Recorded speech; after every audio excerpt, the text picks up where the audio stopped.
ಅಂತ ಸಿದ್ದರಾಮಯ್ಯ ಟೆನ್ಷನ್ನಲ್ಲಿದ್ದಾರೆ. ಯಾಕೆ ಟೆನ್ಷನ್ನಲ್ಲಿದ್ದಾರೆ? ನಿನ್ನೆ ಕ್ಯಾಬಿನೆಟ್ ನಡೆಯಿತು. ಕ್ಯಾಬಿನೆಟ್ನಲ್ಲಿ ನನ್ನ ವಿರುದ್ಧ ಕೇಳಿ ಬಂದಿರುವಂತಹ ಒಂದು ನೋಟಿಸ್ಗೆ ಉತ್ತರ ಕೊಡಬೇಕಾದಂಥ ಸಂದರ್ಭದಲ್ಲಿ ಕ್ಯಾಬಿನೆಟ್ನಲ್ಲಿ ಅವರ ಹಾಜರಿರಲಿಲ್ಲ. ಡಿ ಕೆ ಶಿವಕುಮಾರ್ ಅವರು ಕ್ಯಾಬಿನೆಟ್ ನಡೆಸಿದರು. ಕೇವಲ ಆ ಒಂದು ಘಟನೆಗೆ ಸಂಬಂಧಪಟ್ಟ ಹಾಗೆ ಕ್ಯಾಬಿನೆಟ್ 5 ಗಂಟೆಗಳ ಕಾಲ ಸುದೀರ್ಘ ಚರ್ಚೆ ನಡೆಸಿ ಇದನ್ನು ವಾಪಸ್ ತಗೊಳ್ಳಿ ನೀವು ಕೊಟ್ಟಿರುವ ನೋಟಿಸ್ ಅಂತ ಹೇಳಿದೆ. ಈಗ ರಾಜ್ಯಪಾಲರು ಏನು ಮಾಡಬೇಕು? ವಾಪಸ್ ತಗೊಳ್ಬೇಕು. ಇಲ್ಲ ಅಂತಂದರೆ ಪ್ರಾಸಿಕ್ಯೂಷನ್ಗೆ ತನಿಖೆ ಮಾಡೋದಕ್ಕೆ ಆದೇಶವನ್ನು ಕೊಡಬೇಕು ಮುಖ್ಯಮಂತ್ರಿಗಳ ವಿರುದ್ಧ. ಯಾಕಂದರೆ ಮುಖ್ಯಮಂತ್ರಿಗಳು ಸಂವಿಧಾನದ ಕಸ್ಟೋಡಿಯನ್, ಪಾಲಕರು, ಮುಖ್ಯಮಂತ್ರಿ. ಹಾಗಂತ ಕಾಂಜಿ ಪಿಂಜಿಗಳ ಥರ ಅವರ ವಿರುದ್ಧ ತನಿಖೆ ಮಾಡೋಕ್ಕಾಗಲ್ಲ. ಅಂಥವರ ವಿರುದ್ಧ ತನಿಖೆ ಮಾಡಬೇಕು ಅಂತಂದರೆ ರಾಜ್ಯಪಾಲರು ಅವಕಾಶ ಕೊಡಬೇಕು. ಅದಕ್ಕೆ ಕಾಂಗ್ರೆಸ್ ಹೇಳ್ತಾ ಇದೆ, ನೋಡಿ ರಾಜ್ಯಪಾಲರನ್ನು ಇಟ್ಕೊಂಡು ಯಾವುದೋ ಒಂದು ಸಣ್ಣ ಕೇಸನ್ನು ಆ ಮೂಲಕ ಸಿದ್ದರಾಮಯ್ಯನವರನ್ನು ಹಣಿಯುವಂಥ ಪ್ರಯತ್ನ ಮಾಡಲಾಗ್ತಾ ಇದೆ. ರಾಜ್ಯಪಾಲರು BJP ಏಜೆಂಟ್, ಕೈಗೊಂಬೆ. 136 ಸೀಟ್ಗಳಲ್ಲಿ ನಾವು ಬಂದಿದ್ದೀವಿ, ತಡ್ಕೊಳ್ಳೋಕ್ಕಾಗ್ತಾ ಇಲ್ಲ ಇವರಿಗೆ. ಬೇರೆ ಬೇರೆ ಕಡೆ ಎಲ್ಲ ಹಿಂಗೆ ಮಾಡಿದ್ದಾರೆ, ಇಲ್ಲೂ ಮಾಡುವಂಥ ಪ್ರಯತ್ನವನ್ನು ಮಾಡ್ತಾ ಇದ್ದಾರೆ. ಆದರೆ ಯಾವುದೇ ಕಾರಣಕ್ಕೂ ನಾವು ಸುಮ್ಮನೆ ಕೂತ್ಕೊಳ್ಳೋದಿಲ್ಲ ಅಂತ ಹೇಳಿದ್ದಾರೆ. ಇದೆಲ್ಲ ಕಾರಣವಾಗಿದ್ದು ಹೇಗೆ? TJ ಅಬ್ರಹಾಂ ಎಂಬಂತಹ ಸಾಮಾಜಿಕ ಕಾರ್ಯಕರ್ತ, RTI ಕಾರ್ಯಕರ್ತ ಮುಖ್ಯಮಂತ್ರಿಗಳ ವಿರುದ್ಧ ದೂರನ್ನು ರಾಜ್ಯಪಾಲರಿಗೆ ಕೊಟ್ಟ ಕಾರಣಕ್ಕಾಗಿ. ಏನೆಲ್ಲ ಆಯಿತು ಬನ್ನಿ ನೋಡೋಣ.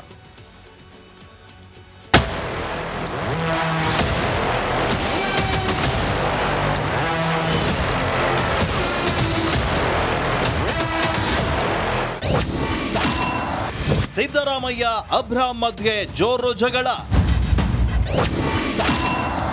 ವಿಜಯೇಂದ್ರ DKಶಿ ಮಧ್ಯೆಯೂ ಭರ್ಜರಿ ಕಿತ್ತಾಟ. ರಾಜಭವನ ಹಾಗೂ ರಾಜ್ಯ ಸರ್ಕಾರದ ಮಧ್ಯೆ ಮೂಡ ತಿಕ್ಕಾಟ ಜೋರಾಗಿದೆ. ನೋಟಿಸ್ ಸಮರದ ಮಧ್ಯೆ ಮಾತನಾಡಿದಂತಹ ಮುಖ್ಯಮಂತ್ರಿ ಸಿದ್ದರಾಮಯ್ಯ TJ ಅಬ್ರಹಾಂ ಒಬ್ಬ ಬ್ಲಾಕ್ ಮೇಲರ್ ಅಂದ್ಬಿಟ್ರು. ಇದಕ್ಕೆ ಕೆರಳಿದ ಅಬ್ರಹಾಂ ಇಲ್ಲದ ಭೂಮಿಗೆ ಪರಿಹಾರ ಪಡೆದಿದ್ದೀರಿ ಅಂತ ಕೌಂಟರ್ ಕೊಟ್ರು. ಅಬ್ರಹಾಂ ಒಬ್ಬ ಅವನ ಆಂಟಿಸಿಡೆಂಟ್ಸ್ ನೋಡಿದಾಗ ಅವನೊಬ್ಬ ಬ್ಲ್ಯಾಕ್ ಮೇಲರು. ಅವನ ಕಂಪ್ಲೇಂಟ್ ಮೇಲೆ ನೀವು ಆಕ್ಟ್ ಮಾಡಿರ್ತಕ್ಕಂಥದ್ದು ಕಾನೂನು ಬಾಹಿರವಾಗಿರ್ತಕ್ಕಂಥ ವಿಚಾರ.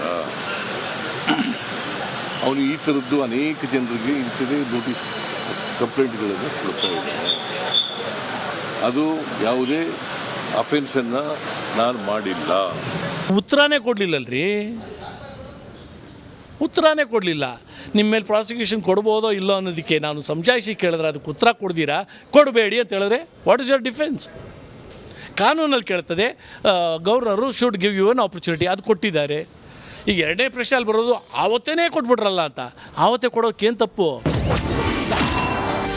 DCM DKಶಿಗೆ ಅಬ್ರಹಾಂ ನೇರ ಸವಾಲು. TJ ಅಬ್ರಹಾಂ ಇಷ್ಟಕ್ಕೆ ಸುಮ್ಮನಾಗ್ಲಿಲ್ಲ. ಮೂಡ ಹಗರಣದ ಬಗ್ಗೆ ರಿಪಬ್ಲಿಕ್ ಕನ್ನಡ ಸ್ಟುಡಿಯೋದಲ್ಲಿ ಚರ್ಚೆಗೆ ಸಿದ್ಧ ಅಂತ DCM DK ಶಿವಕುಮಾರ್ಗೆ ಓಪನ್ ಚಾಲೆಂಜ್ ಹಾಕಿದ್ರು. ಅವ್ರು ಅಬ್ರಹಾಂ ಕೊಟ್ಟಿರೋ ಪತ್ರನೂ ಒಂದು 100 ಪೇಜ್ ಮೇಲಿದೆ, 150-200 ಪೇಜ್ ಮೇಲಿದೆ. ಅದನ್ನು ಓದಕ್ಕೆ ಎಷ್ಟು ಟೈಮ್ ಬೇಕು ಅನ್ನೋದು ನಾನೇನು ನಿಮ್ಗೇನು ಹೆಚ್ಚಿಗೆ ಹೇಳ್ಬೇಕಾದ್ದೇನಿಲ್ಲ. ಅದಾದ್ಮೇಲೆ ಚೀಫ್ ಸೆಕ್ರೆಟರಿ ಕೊಡ್ತಾರೆ. ಈ ಮಧ್ಯದಲ್ಲಿ ಚೀಫ್ ಸೆಕ್ರೆಟರಿ ಏನ್ ಕೊಟ್ಟಿದ್ದಾರೆ ಅಂತ ಓದಕ್ಕಿಂತ ಮುಂಚಿತವಾಗಿ ಮುಖ್ಯಮಂತ್ರಿಗಳಿಗೆ ಶೋಕಾಸ್ ನೋಟಿಸ್ ಅನ್ನ ಕೊಡ್ತಾರೆ. ನಾನು DK ಶಿವಕುಮಾರ್ ಅವ್ರಿಗೆ ಓಪನ್ ಚಾಲೆಂಜ್ ಕೊಡ್ತೀನಿ ರೀ. Let him come and sit on the any channel of his choice. Let him bring an advocate, whoever he wants to bring, the biggest tallest name in this country. Let them come and sit for a debate. Let us C.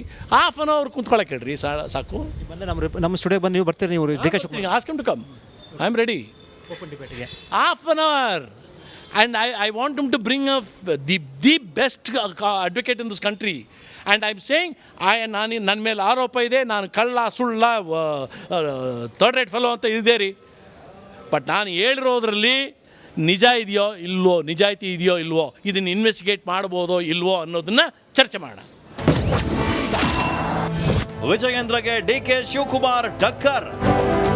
ಭ್ರಷ್ಟಾಚಾರದ ಪಿತಾಮಹ DK Shivakumar ಮೂಡ ಬಗ್ಗೆ ಮಾತನಾಡೋದು ವಿಚಿತ್ರ ಅಂತ Vijayendra ವ್ಯಂಗ್ಯವಾಡಿದ್ರು. ಕೆರಳಿ ಕೆಂಡವಾದ DCM, ನಾನು ನಿನ್ನ ಜಾತಕ ಬಿಚ್ಚಿಡ್ತೇನೆ ಅಂತ ಟಕ್ಕರ್ ಕೊಟ್ರು. ನಾನು ನೋಡ್ತಾ ಇದ್ದೆ ಮೊನ್ನೆ ದಿನ DK ಶಿವಕುಮಾರ್ ಅವರು DK ಶಿವಕುಮಾರ್ ಅವರು ಭ್ರಷ್ಟಾಚಾರದ ಬಗ್ಗೆ ಮಾತನಾಡ್ತಕ್ಕಂಥದ್ದು. ಭ್ರಷ್ಟಾಚಾರದ ಪಿತಾಮಹ ಅವರೇನು ಭ್ರಷ್ಟಾಚಾರದ ಬಗ್ಗೆ ಮಾತನಾಡ್ತಾರೆ?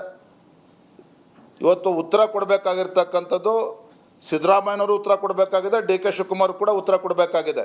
ಭ್ರಷ್ಟಾಚಾರದ ಪಿತಾಮಹ ಅಂತೇಳಿ ವಿಜಯೇಂದ್ರ ಅವರು ಇವತ್ತು ಸುದ್ದಿಗೋಷ್ಠಿ ನಡೆಸಿ ಅದನ್ನೇ ಹೇಳ್ತಾ ಇದ್ದೆ, ಅದಕ್ಕೆ ಅವ್ನಿಗೆ ಹೇಳ್ತಾ ಇರೋದು. ಅವನದು ಇನ್ನೂ ಬಿಚ್ಚಿನಿ ಅವ್ರದ್ದು ಏನೇನು ಇದೆ ಎಲ್ಲ ವಿಚಾರಗಳನ್ನು ಭ್ರಷ್ಟಾಚಾರದ ಪಿತಾಮಹ ಅದು ಏನು ಅಂತ ಹೇಳಬೇಕು.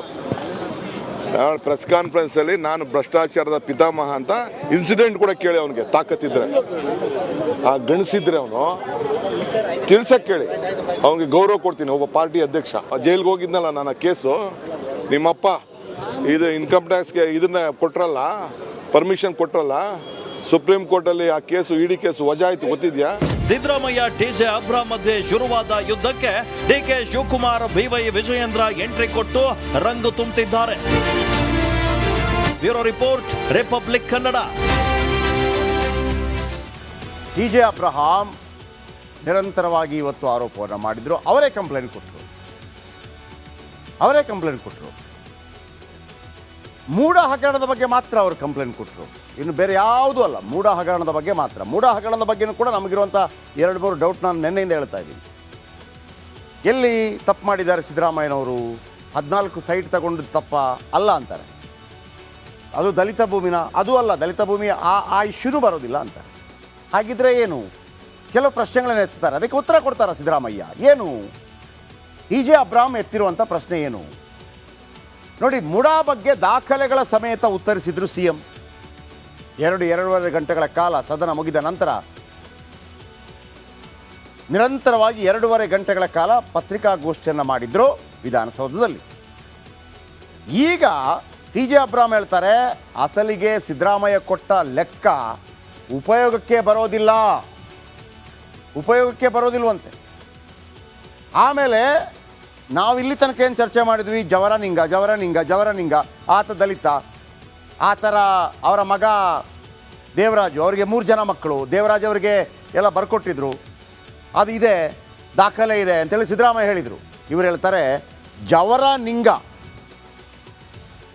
ಜವರನಿಂಗ ಅವರ ಕತೆ ನಿಮ್ಮ ಪ್ರಾಸಿಕ್ಯೂಷನ್ ವಿಚಾರಕ್ಕೆ ಬೇಕೇ ಆಗಿಲ್ಲ, ಅದು ಬೇಕಾಗಿಲ್ಲ. ನೀವು ಹೆಂಗೆ ಭೂಮಿ ಖರೀದಿ ಮಾಡಿದ್ರಿ, ಭೂಮಿ ಖರೀದಿ ಮಾಡಿದ ನಂತರ ಏನು ಘಟನಾವಳಿ ನಡೆಯುತ್ತೆ ಅದು ಮುಖ್ಯ.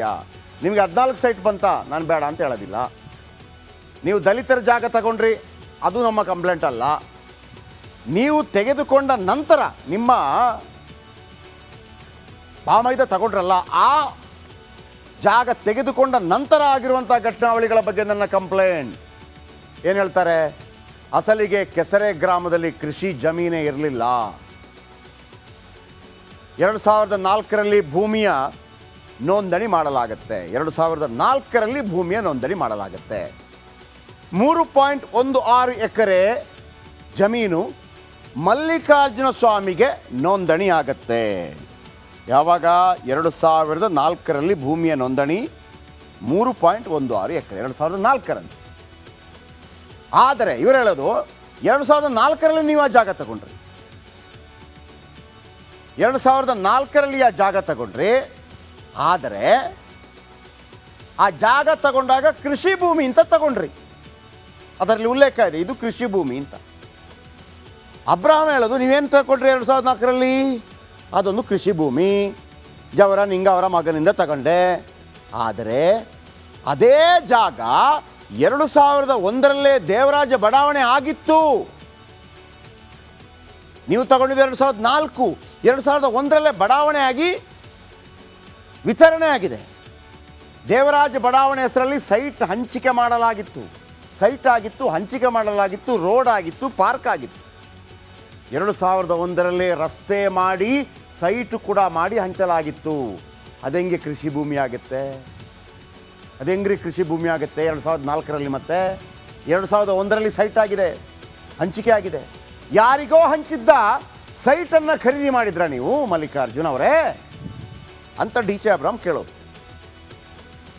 2004ರಲ್ಲಿ ನೀವು ಜಮೀನು ಖರೀದಿ ಮಾಡ್ತೀರಿ, ಆ ದಾಖಲೆ ಪ್ರಕಾರ ನೀವು ಹೇಳ್ತೀರಲ್ಲಿ ಕೃಷಿ ಭೂಮಿ ಅಂತ. ಅಲ್ಲಿ ಕೃಷಿ ಭೂಮಿ ಇರಲಿಲ್ಲ, ಕೃಷಿ ಜಮೀನು ಇರಲಿಲ್ಲ, ಬಡಾವಣೆ ಇತ್ತು. 2001ರಲ್ಲಿ ಬಡಾವಣೆ ಇರುತ್ತೆ. ನೀವು ಖರೀದಿ ಮಾಡಿದ ನಂತರ 2004ಕ್ಕೆ ಖರೀದಿ ಮಾಡ್ತೀರಿ, 2010ರಲ್ಲಿ ಕೃಷಿ ಭೂಮಿ ಅಂತ ನಮೂದು ಮಾಡ್ತೀರಿ. ನೋಡಿ ಇಲ್ಲಿ 9 ವರ್ಷಗಳ ಗ್ಯಾಪ್. ವಿಜಯಪುರಂ ಏನು ಹೇಳ್ತಿದ್ದಾರೆ? ನೀವು ತಗೊಂಡ್ರೆ ಯಾವಾಗ? 2004ರಲ್ಲಿ ಕೃಷಿ ಭೂಮಿಯಿಂದ ತಗೊಳ್ತೀರಿ. ನಮೂದು ಯಾವಾಗ ಮಾಡ್ತೀರಿ? 2010ರಲ್ಲಿ. ಆದರೆ 2001ರಲ್ಲಿ ಅದು ದೇವರಾಜ ಬಡಾವಣೆ ಅಂಥೇಳಿ ನಿವೇಶನ ಹಂಚಿಕೆ ಮಾಡಿ ಆಗಿತ್ತು. ಅಲ್ಲಿ ರೋಡ್ ಇತ್ತು, ಅಲ್ಲಿ ಪಾರ್ಕ್ ಇತ್ತು, ಅಲ್ಲಿ ನಿವೇಶನ ಇತ್ತು. 2004ರಲ್ಲಿ ಅದು ಹೆಂಗೆ ಕೃಷಿ ಭೂಮಿ ಆಗುತ್ತೆ? ಕೃಷಿ ಭೂಮಿ ಆಗಿದ್ದು ಯಾವಾಗ? 2010ರಲ್ಲಿ ನೀವು ಮಾಡಿಕೊಂಡ್ರಿ. ಹೆಂಗೆ? ಯಾರು ಮಾಡಿದ್ದು? ತಹಶೀಲ್ದಾರ್ ಮತ್ತು ಜಿಲ್ಲಾಧಿಕಾರಿಗಳು ಇದು ಕೃಷಿ ಭೂಮಿ ಅಂತ ನಮೂದು ಮಾಡ್ತಾರೆ. ಅವರು ಕೃಷಿ ಭೂಮಿ ಅಂತ ನಮೂದು ಮಾಡಬೇಕು ಅಂತಂದರೆ ಹೋಗಿ ಪರಿಶೀಲನೆ ಮಾಡಿರಬೇಕು. ಯಾರು? ಇಬ್ಬರೂ ಪರಿಶೀಲನೆ ಮಾಡಿರಬೇಕು. DC ಪರಿಶೀಲನೆಗೆ ಹೋದಾಗ ಅಲ್ಲಿ ಇದ್ದದ್ದು ಬಡಾವಣೆ.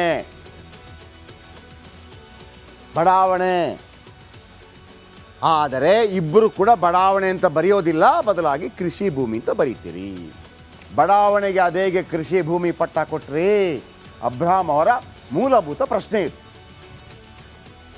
ಬಡಾವಣೆ ಜಾಗವನ್ನು ಕೃಷಿ ಜಮೀನು ಅಂತ ಮಾಡ್ಬೋದಾ? ಕೃಷಿ ಭೂಮಿ ಅಲ್ಲದ ಜಾಗ ಮಾರಾಟ ಮಾಡ್ಬೋದಾ? ಈಗ ಸೈಟ್ ಪಡೆದವರ ಹೆಸರಲ್ಲಿ ಇವರು ಕಂದಾಯ ಕಟ್ತಾರಾ? ಅಂದರೆ ಉದ್ದೇಶ ಏನು ಗೊತ್ತಾ? ಈಗ ಆ ತಹಶೀಲ್ದಾರ್, ಆ ಜಿಲ್ಲಾಧಿಕಾರಿಗಳ ಮೇಲೆ ಪ್ರಭಾವ ಬೀರಿದವರು ನೀವು ಅಂತ ಆರೋಪ. ನೀವು ಹೇಳಿದ ಕಾರಣಕ್ಕಾಗಿ ಅವರು ಕೃಷಿ ಭೂಮಿ ಅಂತ ನಮೂದು ಮಾಡಿದ್ದಾರೆ. ಜಾಗ ಎಲ್ಲ ತಗೊಂಡಿದ್ರು. ಯಾರು ನೋಡಿಲ್ಲ, ನಾವು ನೋಡಿದ್ವಿ, ಕೃಷಿ ಭೂಮಿ ಅಂತ ಹೇಳ್ತಾ ಇದ್ದೀವಿ. ಅರ್ಥ ಆಯ್ತಲ್ಲ? ಓಕೆ.